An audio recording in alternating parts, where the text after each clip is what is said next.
మాదక ద్రవ్యాల రహిత సమాజమే ధ్యేయంగా రాష్ట్ర ప్రభుత్వం మరియు పోలీస్ శాఖ సంయుక్తంగా చేపడుతున్న చర్యల్లో భాగంగా అనకాపల్లి జిల్లా పోలీస్ శాఖ అత్యంత ప్రతిష్టాత్మకంగా రూపొందించిన సంకల్పం 2.0 మెగా గంజాయి అవగాహన కార్యక్రమం సోమవారం నర్సీపట్నం సమీపంలోని స్టార్ హోమ్స్ ఫంక్షన్ హాల్లో అత్యంత వైభవంగా ప్రారంభమైంది. ఈ వినూత్న కార్యక్రమానికి ఆంధ్రప్రదేశ్ శాసనసభ స్పీకర్ చింతకాయల అయ్యన్నపాత్రుడు ముఖ్య అతిథిగా విచ్చేసి జ్యోతి ప్రజ్వలన చేసి అధికారికంగా ప్రారంభించారు. ఈ వేదికపై అనకాపల్లి జిల్లా పోలీస్ సూపరింటెండెంట్ తుహాన్ సిన్హా ఐపీఎస్, ప్రముఖ సినీ నటుడు బ్రహ్మాజీ, జెడ్పీటీసీ రమణమ్మ, జనసేన నాయకులు సూర్యచంద్ర మరియు డీఎస్పీ పోతిరెడ్డి శ్రీనివాసరావు విశిష్ట అతిథులుగా పాల్గొన్నారు.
ఎంత ఏమనుకుంటాను అందరూ తిరగండి, అందరూ తిరగండి అర్థం అది తెలుసు.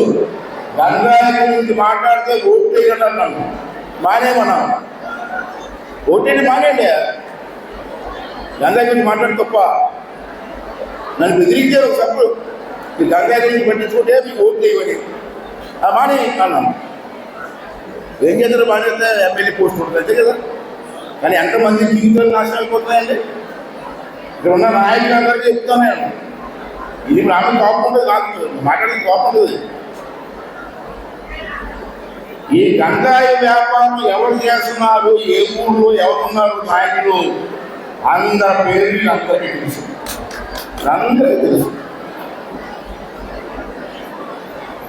గంజాయి వ్యాపారం ఎవరు ట్రాన్స్పోర్ట్ చేస్తున్నారో పేర్లు కూడా మీకు తెలుసు. కానీ ఇది చెప్పరండి, పోలీస్ స్టేషన్ ఇది చెప్పరు. భయ్యా సమాజం పోయిన వల్ల చాలా తప్పు చేస్తారు మీరు. రెండోది కర్మ ఏంటంటే నేను చెప్తాను లేదు, నర్సీపట్నం ఓడిస్తారు అక్కడికి కదా. మనం రాజకీయ మానసికలో కూర్చుంటాం. నర్సీపట్నం ఏరియాలో మొత్తం ఏజెన్సీ నుంచి మొత్తం ట్రాన్స్పోర్ట్ ఉంటుంది కాదన్నారా? చెప్పండి, కాదన్నారా? ఎక్కువగా మన ప్రాంతాలకు జరుగుతుంది. రోజు మండలంలో ప్రతి ఊళ్ళో గంజాయి పెట్టుకున్నారు కాదన్నారా? పక్కనే పాకలపాడు గ్రామం ఉంది. పాకలపాడు గ్రామంలో కలిసి 20 మంది వ్యాపారం గంజాయి వ్యాపారం చేస్తున్నారు. అటువంటి పట్టుకొని ఎక్కడేయండి సార్, ఎక్కడేయండి సార్. ఆఖరిగా అమ్మ తల్లిదండ్రులు కూడా బాగుంది. మీ అబ్బాయి ఉన్నాడు, వాడు ఏం చేస్తాడంటే ఈ గంజాయి వ్యాపారానికి డబ్బులు వస్తాయని చెప్పి ఆశపడుతున్నారు. మీ అబ్బాయి వ్యాపారం లేదు. చాలా నేను చెప్తున్నాను అందరూ కాల్ చేస్తారు, నాకు మాట్లాడడానికి మ్యాటర్ లేదు.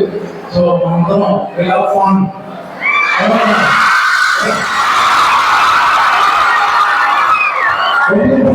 మేమందరూ రాష్ట్రంలో లెక్చర్స్ ఎక్కడ వచ్చి కూడా మాట్లాడాలన్నా మనం పోయినా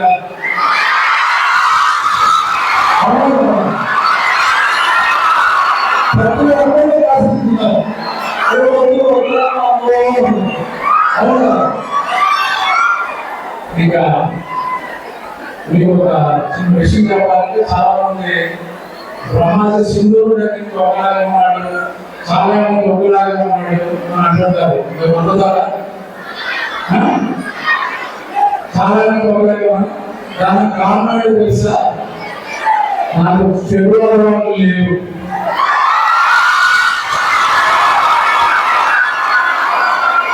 ఇప్పుడు చెప్తాం అందరూ పెద్ద మహానుభావుడు దేవుడు ఏం కాదు. I used to smoke.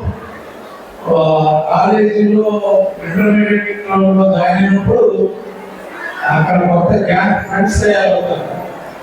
అప్పట్లో సినిమా హీరోలో అలాగా పెట్టి ఇలా కాలిస్తే అని స్టైల్ కూడా అనిపిస్తుంది.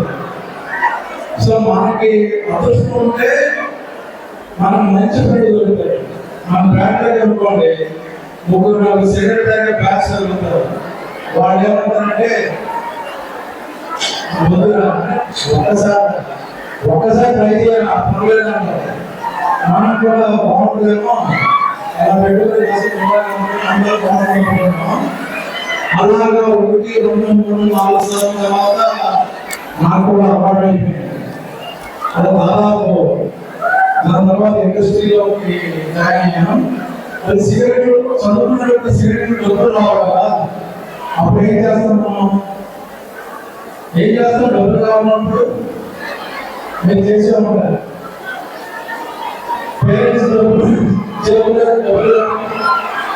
తీసుకున్నాం అంటే స్ట్రోక్ చేయడం తప్పైతే మళ్ళీ దానికి డబ్బులు కావాలంటే మనం దొంగతనం చేస్తాం. ఇలాగ అలవాటు అవుతుంది. ఒకరికి కూడా ఆగదు. అది continue very very proud of Andhra District Police, AP State Government and Andhra Pradesh State. ఎందుకంటే ఈ డ్రగ్స్ విషయం ఒక చాలా ఇంపార్టెంట్ విషయం. దాని మీద మన ఆంధ్రప్రదేశ్ స్టేట్ చూసుకుంటే అన్ని జిల్లాలు దాని మీద ఎక్కువ అవేర్నెస్ ప్రోగ్రామ్స్ పెట్టడం, పోలీస్ డిపార్ట్మెంట్ కి స్టేట్ గవర్నమెంట్ నుంచి, పబ్లిక్ రిప్రజెంటేటివ్స్ నుంచి, ఇప్పుడు సినిమా యాక్టర్స్ నుంచి మనకి బాగా సపోర్ట్ వస్తుంది.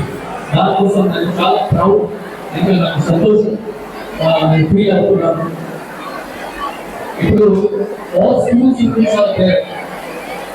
నర్సీపట్నంలో ఇది ప్రోగ్రామ్ పెట్టడానికి ముఖ్య కారణం ఏమంటే గతంలోనే Narsipatnam was known as gateway of గంజాయి అండ్ డ్రగ్స్ ఫ్రమ్ ఏజెన్సీ. మీ అందరికీ ఏం అర్థం చేసుకోవాలి, ఈ గాంజాయి ప్రాబ్లం చిన్న ప్రాబ్లం కాదు. గతం నుంచి దాని మీద డీల్ చేసుకుంటున్నాము. It was basically 3 parts.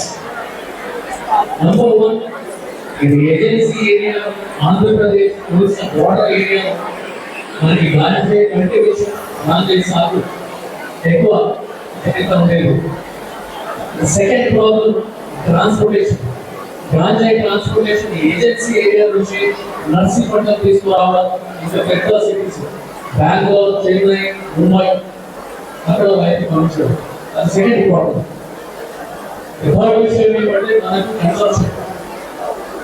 చిన్న పిల్లల నుంచి సీనియర్ సిటిజన్స్ వరకు చాలా మంది అదే టైప్గా అది కన్జ్యూమ్ చేసేసి హెల్త్ పాలవుతున్నాయి, కెరీర్ పాలవుతున్నాయి. ఇది మనకి థర్డ్ వెరీ ఇంపార్టెంట్ ఇష్యూ. ఇది 3 విషయం చెప్తున్నాను. లాస్ట్ 2 years 3 years లో బాగా ఎఫర్ట్ పెట్టేసి ఫస్ట్ 2 issues కి 90% వరకు మనం కంట్రోల్ చేయగలం. మనకి కల్టివేషన్ ఏఎస్ఆర్ డిస్ట్రిక్ట్ కావచ్చు, అమీరాపల్లి డిస్ట్రిక్ట్ కావచ్చు, 99% మనం కంట్రోల్ చేయగలం. ఇంకా ట్రాన్స్పోర్టేషన్ వరకు చూసుకుంటే మన పోలీస్ తరఫు నుంచి because of support given by state government and the police department చాలా వరకు ట్రాన్స్పోర్టేషన్ కూడా కంట్రోల్ చేయగలం. కానీ థర్డ్ ఇష్యూ కన్సంప్షన్, అది మన రెస్పాన్సిబిలిటీ. ఏదైనా పోలీస్ డిపార్ట్మెంట్ చూసుకుంటారు, స్టేట్ గవర్నమెంట్ చూసుకుంటారు, స్పీకర్ చదువుతారు, అన్నీ చూసుకుంటారు, అదే కుదరదు. మనం అందరూ కలిపి ఈ విషయం మీద ఫైట్ చేస్తున్నారు. This is a fight against drugs that we as a community has to fight. ఇప్పుడు మీ ఊరిలోనే ఎవరెవరికి ఎవరు టైంకి మందు కాగా సిగరెట్ కాగా గాంజా కాగా వాళ్ళకి ఇన్ఫర్మేషన్ మీరే పోలీస్ స్టేషన్కి పోలీస్ డిపార్ట్మెంట్కి ఇన్ఫార్మ్ చేయాలి. దానికి సంబంధించి మన డిస్ట్రిక్ట్ మన స్టేట్ గవర్నమెంట్